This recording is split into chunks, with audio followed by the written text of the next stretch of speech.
Better film, better audience, better society প্রতিপাদ্যকে সামনে রেখে পর্দা উঠল ২৩তম ঢাকা আন্তর্জাতিক চলচ্চিত্র উৎসবের।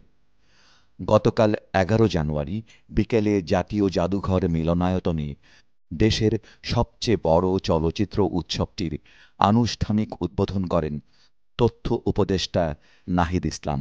অনুষ্ঠানে সবাইকে স্বাগত জানাচ্ছি এবং বিশেষভাবে ধন্যবাদ জানাচ্ছি রেইনবো ফিল্ম সোসাইটিকে। এর আগে উৎসবে গান পরিবেশন করেন দেশের জনপ্রিয় ব্যান্ড জলের গান।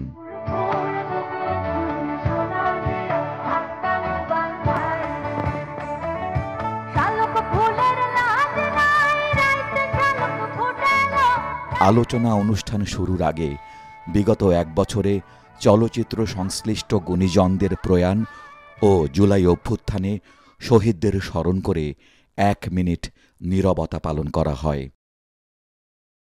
৯ দিনব্যাপী এই আয়োজনে ৭৫টি দেশের ২২০টি চলচ্চিত্র দেখানো হবে। ভেন্যু হিসেবে এবারও থাকছে বাংলাদেশ। সেখানে কিন্তু এক একটা আছে, আলাদা আলাদা ভাগ আছে। এশিয়ার জন্য একটা আছে, হ্যাঁ, তারপরে ইউরোপের জন্য আছে, এরকম ভাগ আছে। আমি যে ছবিগুলো দেখব সেগুলো এশিয়া রিজনের ছবিগুলো দেখব, আমি সব ছবি দেখব না। ঠিক তেমনিভাবে আরও অনেকেই আছে, তারাও তাদের ভাগের ছবিগুলো দেখবে। Okay, I'm here for the second time, and 2 years ago I came here as a guest as an actress for my movie, and this year I come as a jury. The Bangladesh Film Festival is so good, so colorful, so nationality, and I really like it. Your students are very talented.